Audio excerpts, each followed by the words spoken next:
Assalamualaikum warahmatullahi wabarakatuh.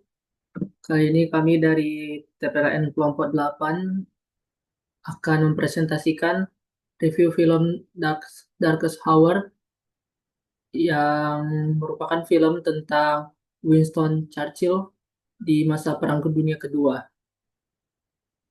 Jadi kelompok kami ini terdiri dari Muhammad Sakir Danan, Erik Arelin, Faiza Zafira, Sylvia Widiarti, dan Rifari Hadatul Aisy. Yang selanjutnya latar belakang akan dijelaskan oleh Sylvia. Baik, terima kasih. Saya akan menjelaskan singkat mengenai latar belakang dari film ini.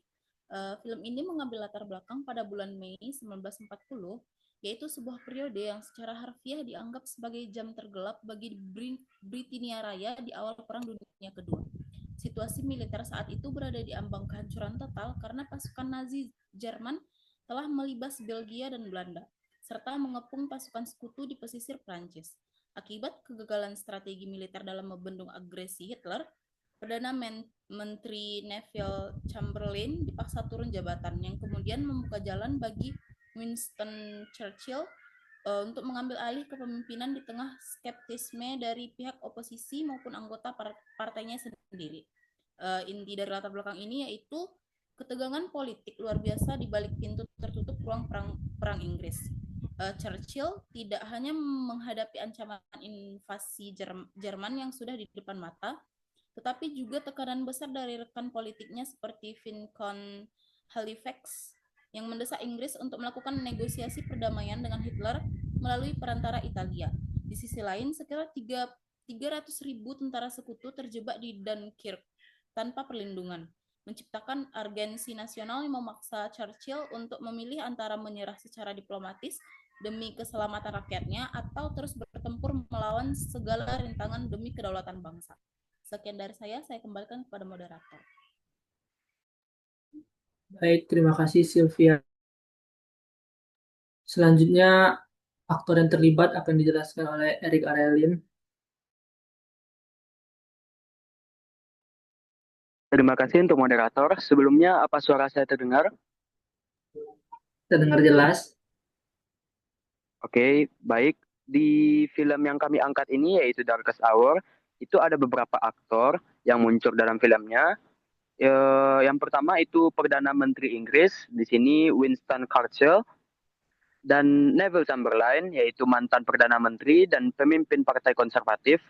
Setelah itu ada Lord Halifax, yaitu Sekretaris Luar Negeri, pendukung negosiasi damai dalam film ini. Lalu ada Clement Attlee, yaitu pemimpin Partai Buruh. Nah, aktor yang saya sebutkan tadi berada pada kabinet perang. Ada aktor lain yang terlibat dalam film ini, yaitu seperti Raja George VI sebagai kepala negara Inggris, lalu ada Franklin D. Roosevelt sebagai Presiden Amerika Serikat. Lah, namun beliau hanya terlibat dalam film ini melalui sambungan telepon. Setelah itu ada Adolf Hitler, yaitu pemimpin Nazi Jerman, sebagai ancaman eksternal. Mungkin sekian saja, saya kembalikan pada moderator. Terima kasih Erik Arelin. Selanjutnya, alternatif yang akan dijelaskan oleh Faiza. Pada Faiza dipersilakan. Baiklah, saya akan menjelaskan alternatif dari cerita atau film Darkest House. Yang pertama, cerita ini berpusat pada Laksamana Sir Bertram Ramsay, arsitek di balik operasi dinamo evakuasi Dunkirk. Bukan di parlemen, tapi namun di bawah ruang bawah tanah Kastil Dover, Ramsay harus melawan waktu, logistik yang mustahil, dan tekanan langsung dari Churchill maupun Halifax yang meragukan misi. Konflik intinya, yang pertama, tekanan dari atas. Churchill menginginkan 40.000 orang diselamatkan sebagai bukti semangat Inggris, dan Ramsay tahu angka itu mustahil dan harus berani menentang Perdana Menterinya sendiri untuk merumuskan rencana yang realistis. Yang kedua, dilema moral. Kapal perang destroyer adalah merupakan andalan, namun terlalu berisiko dan berharga.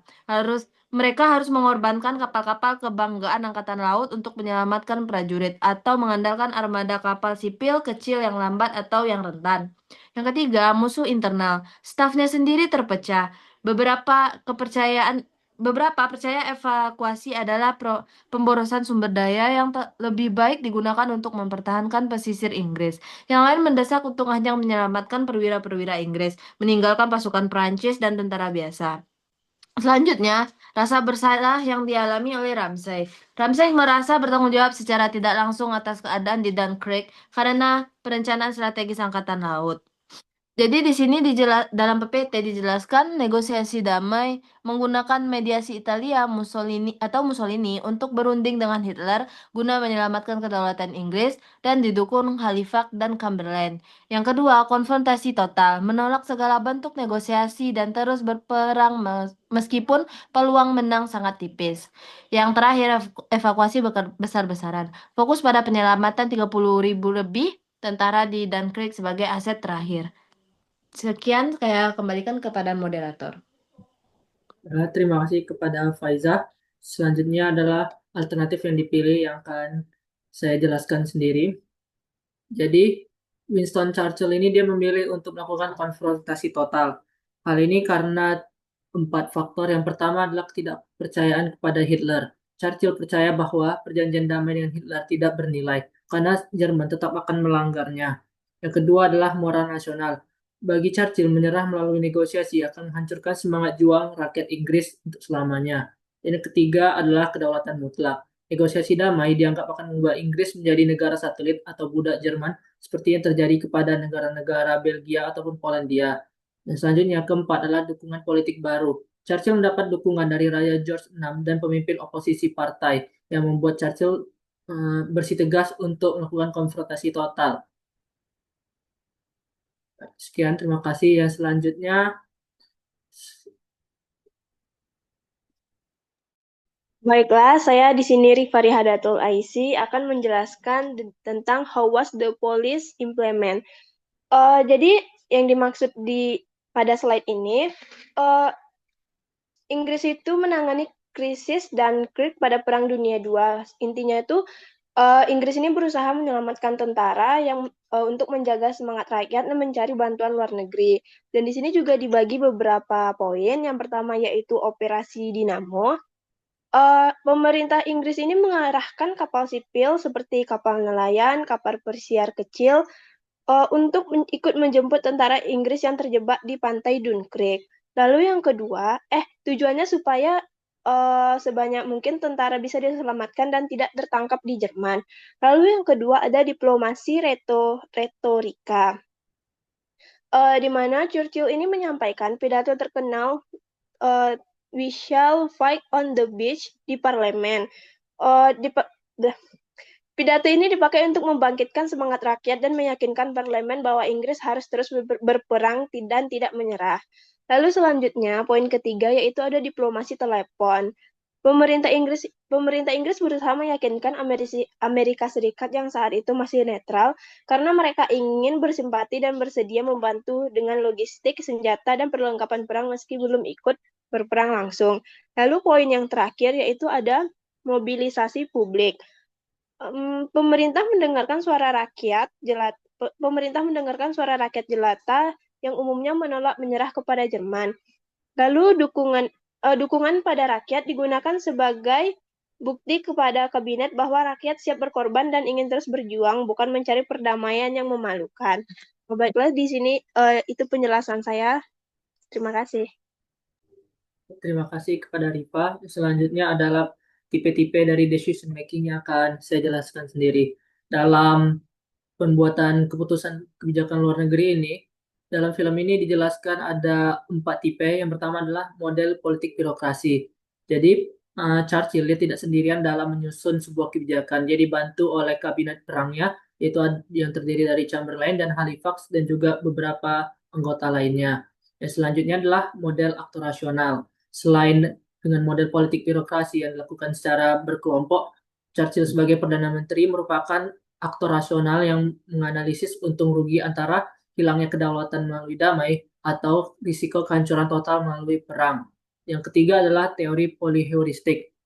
Teori poliheuristik terdiri dari 2 tahap, yaitu yang tahap pertama, di mana Churchill menolak opsi negosiasi damai karena secara politik itu akan mengakhiri karirnya dan masa depan Inggris, di mana eliminasi opsi Jadi di tahap pertama ini adalah eliminasi opsi-opsi yang tidak dapat diterima. Yang selanjutnya tahap kedua adalah memilih strategi militer terbaik yang tersisa, yaitu menyelamatkan 300.000 tentara yang terjebak di Dunkirk menggunakan kapal sipil. Yang keempat adalah groupthink atau penyimpangan. Awalnya kabinet terjebak dalam pemikiran Chamberlain yang dimana mereka itu memutuskan untuk melakukan negosiasi damai bersama Mussolini di Italia. Namun Churchill menobrak konsensus tersebut dengan dia mengatakan bahwa kalau seluruh rakyat Inggris tidak ingin menyerah dan tidak ingin melakukan negosiasi bersama Jerman. Baiklah, selanjutnya terima kasih atas terima kasih atas presentasi hari ini. Kami dari kelompok 8 izin mundurkan diri. Terima kasih.